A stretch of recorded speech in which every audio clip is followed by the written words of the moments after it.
जय हिंद। आप सभी का सत्य साहिब जोन पर एक बार फिर से स्वागत है। आज मैं आप सभी के लिए बेहद ज़रूरी सूचना लेके आया हूं। सभी स्कूल कॉलेज और सभी टीचर्स व स्टूडेंट्स के लिए यह न्यूज़ बहुत स्पेशल होने वाली है।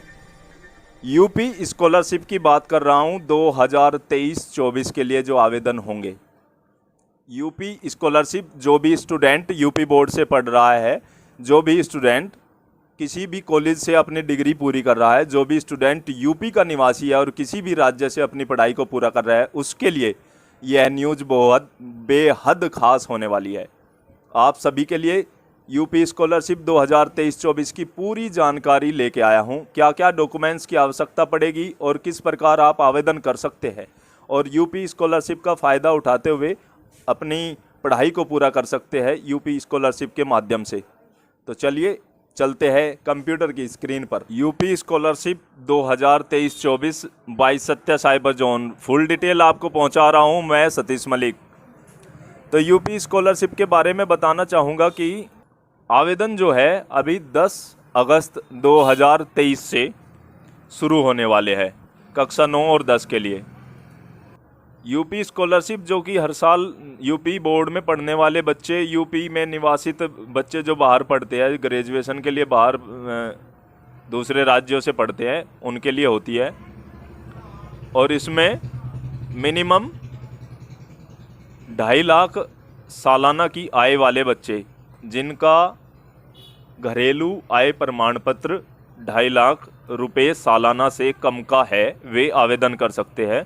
चाहे वे जर्नल कैटेगरी के हो, ओबीसी के हो, एससी एसटी और माइनॉरिटी किसी भी कैटेगरी से बिलोंग करते हो। तो यूपी स्कॉलरशिप अभी स्टार्ट होने वाला है नए सेशन में।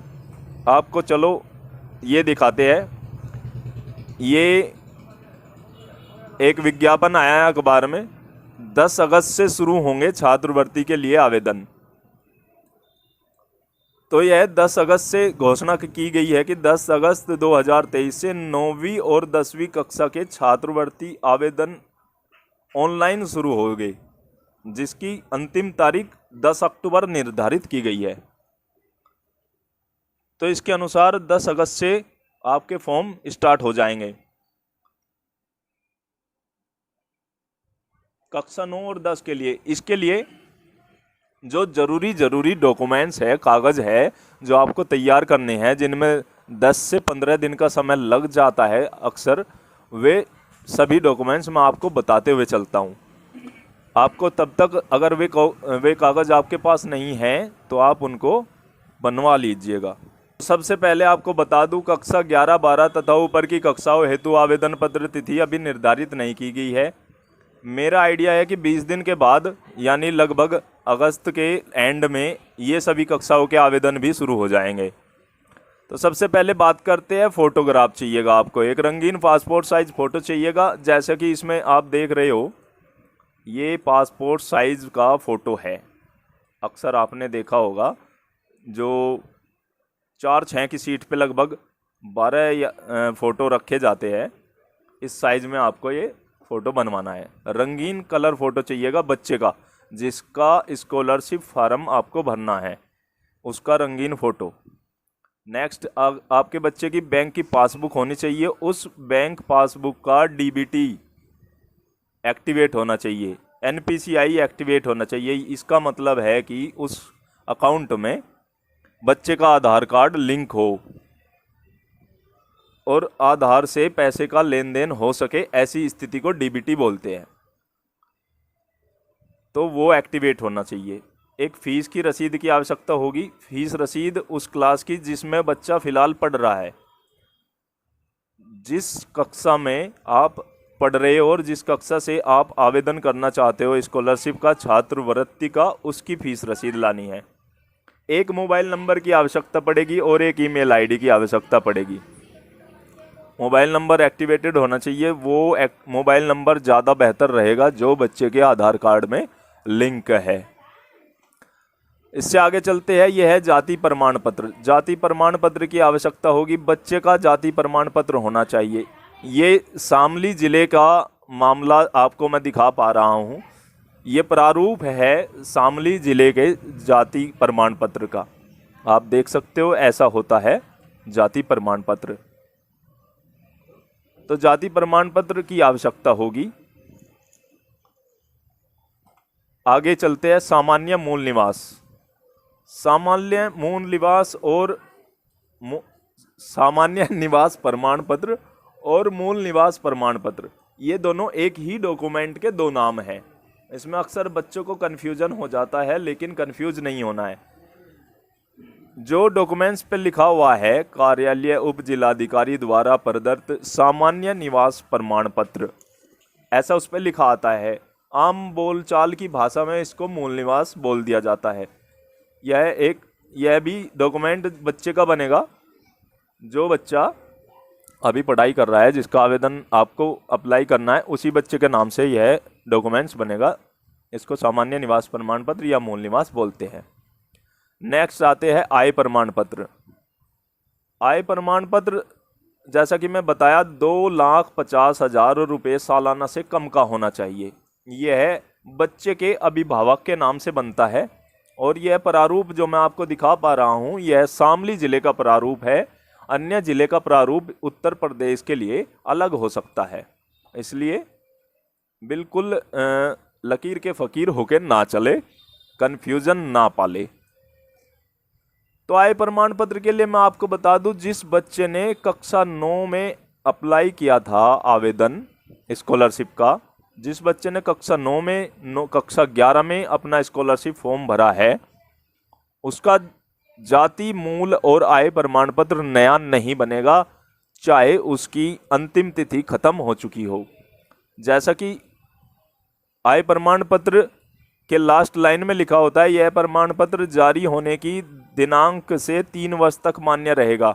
और मान के चले कि इस साल इसकी अवधि खत्म हो चुकी है और कक्षा 12 में या कक्षा 10 में बच्चा पढ़ रहा है और उसने पिछली साल भी स्कॉलरशिप का फॉर्म अप्लाई किया था, तो उसको नया आय प्रमाण पत्र नहीं बनवाना है। इसी आय प्रमाण पत्र से उसका कक्षा 10 के लिए और कक्षा 12 के लिए आवेदन रिन्यूअल होगा, नवीनीकरण किया जाएगा स्कॉलरशिप के फॉर्म का, और इसी से वो उसको अप्लाई करेगा और इसी से उसकी स्कॉलरशिप आएगी। इसको नवा नहीं बनवाना है उसके लिए, उसको जाति मूल की भी आवश्यकता नहीं पड़ेगी, वो पुराने से ही अप्लाई करेगा। ऐसे ही कंडीशन आपको BA first year second year कर चुके बच्चों के लिए होगी। जो फर्स्ट ईयर में आवेदन हो चुका है वही डॉक्यूमेंट्स जाति मूल आए अगली 3 साल के लिए आपके प्रयोग में आएंगे, वही कागज आपको बार बार उपयोग करने हैं। अब बात कर लेते हैं आधार कार्ड की। आधार कार्ड बच्चे का होना चाहिए, इसमें मोबाइल नंबर जुड़ा होना चाहिए। मोबाइल नंबर जुड़ा होगा तो ही आवेदन हो पाएगा। दूसरा, यह आधार कार्ड आपके बैंक अकाउंट से लिंक होना चाहिए। जो बच्चे का बैंक अकाउंट है उसी से यह आधार कार्ड लिंक होना चाहिए। आधार कार्ड में नाम और डेट ऑफ बर्थ और जेंडर, यह सभी सेम होने चाहिए आपके बैंक अकाउंट से और आपके रिजल्ट वगैरह स्कूल के डाटा से। जो आपके स्कूल में नाम और जन्मतिथि या जेंडर लिखा हुआ है वही बिल्कुल सेम होना चाहिए आधार कार्ड पे। अगर इनमें कोई त्रुटि पाई जाती है तो आप आवेदन नहीं कर पाओगे। इस बार सिस्टम थोड़ा अपडेट हो गया है, इसलिए आधार कार्ड अनिवार्य तौर से बिल्कुल सही स्थिति में और मोबाइल नंबर से लिंक्ड होना चाहिए, वरना आप आवेदन नहीं कर पाओगे और छात्रवृत्ति से वंचित रह जाओगे। तो समय से अपने सभी कागज बनवा लो। अब बात करते हैं, पिछली कक्षा का रिजल्ट चाहिएगा बच्चे का। अब मान लो बच्चा आ गया है कक्षा 10 में, तो उसको रिजल्ट की ज़रूरत पड़ेगी 9वीं की। और अगर कक्षा 9 में आप आवेदन कर रहे हैं तो रिजल्ट की आवश्यकता पड़ेगी 8वीं की। और अगर कक्षा 10 में पहली बार आवेदन कर रहे हो, जो आपने कक्षा 9 में आवेदन नहीं किया था, आप फ्रेश आवेदन करोगे, तो उसके लिए आपको 8वीं और 9वीं दोनों कक्षाओं का रिजल्ट की आवश्यकता पड़ेगी। अब बात करते हैं कक्षा 12 और 11 के लिए। अगर 11 में आवेदन कर रहे हो तो कक्षा 10 का रिजल्ट चाहिएगा, और कक्षा 12 में आवेदन कर रहे हो तो कक्षा 10 और 11 दोनों का आवेदन चाहिएगा, दोनों का रिजल्ट चाहिएगा। और अगर बीए में अप्लाई कर रहे हो तो कक्षा 10 और कक्षा 12 का रिजल्ट की आवश्यकता आपको पड़ेगी। और एक लास्ट कंडीशन है राशन कार्ड की। अब राशन कार्ड की आवश्यकता, अगर आपके पास राशन कार्ड है तो आप राशन कार्ड ला सकते हो। अब बहुत सारी जगह कंडीशन यह है कि राशन कार्ड किसी के पास नहीं है, तो आप कैसे अपना राशन कार्ड नंबर प्राप्त करोगे, ये मैं आपको अभी एक छोटे से डेमो में बता देता हूँ। कैसा भी कोई भी ब्राउज़र लीजिए अपने फ़ोन पे या अपने डेस्कटॉप पे, यहाँ पे लिखोगे यूपी राशन कार्ड, पहले ही लिंक मिलेगा आपको, यहाँ पे आप देख सकते हो nfsa.gov.in ऐसा लिखा हुआ है। तो यही लिंक ओरिजिनल है। आपको यहाँ से पूरे ज़िलों की लिस्ट मिलेगी, 75 डिस्ट्रिक्ट ऑफ यूपी। मान लो मैं शामली ज़िले की बात करता हूँ तो यहाँ पे आपको नगरीय क्षेत्र और ग्रामीण क्षेत्र, रूरल और अर्बन कैटेगरी में अलग अलग करके मिलेंगे। ग्रामीण में जाएंगे, जब मान लो कांदला ब्लॉक है तो वहाँ पे गांव लिसाड़ की मैं बात करूँ तो वहाँ के डीलर आ जाएंगे। अब जो भी आपका डीलर है जहाँ से आपने राशन मिलता है उसकी लिस्ट को आप खोलेंगे। यहाँ अगर आपको राशन कार्ड का 1-2 अंक याद है, 4 अंक याद है तो उससे सर्च कर सकते हो, या फिर राशन कार्ड के मुखिया के नाम से सर्च कर सकते हो, मुखियन के नाम से सर्च कर सकते हो। और इस प्रकार यहाँ से मान लो ये आपका 20वें नंबर का ये आपको मिल गया, ये आपका राशन कार्ड है, तो यहाँ से क्लिक करोगे तो ये डाटा खुल के आ जाएगा। इसको ये जो है ना ये राशन कार्ड नंबर है, इसकी आवश्यकता फॉर्म में पड़ेगी। अगर आपके पास राशन कार्ड है तो आप यहाँ से ले सकते हो। तो वापस चलते हैं अपने डेमो पे। राशन कार्ड के साथ साथ यहाँ पे सभी डॉक्यूमेंट्स पूरे हो जाते हैं और इस प्रकार इन दस्तावेज के साथ आप आराम से स्कॉलरशिप के लिए आवेदन कर पाओगे। फिर से देखेंगे पिछली कक्षा का रिजल्ट। मूल जाति आय, राशन कार्ड, बैंक पासबुक, आधार कार्ड, फीस की रसीद, मोबाइल नंबर और एक रंगीन फोटो, ये सभी डॉक्यूमेंट्स स्कॉलरशिप में अनिवार्य तौर से जरूरी है।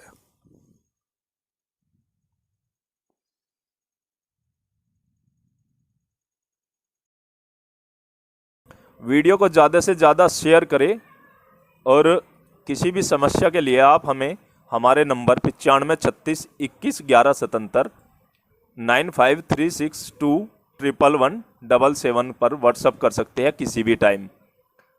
बेफिक्र बेहिचक होके आप मैसेज कीजिए। आपकी समस्या का समाधान करते हुए हमें खुशी होगी और पूर्ण कोशिश करेंगे कि आपकी समस्या का समाधान करें। चैनल को सब्सक्राइब करना ना भूलें और वीडियो को लाइक ज़रूर कर दें और जानकारी को अधिक से अधिक शेयर करें। मिलते हैं अगली वीडियो में, तब तक के लिए जय हिंद।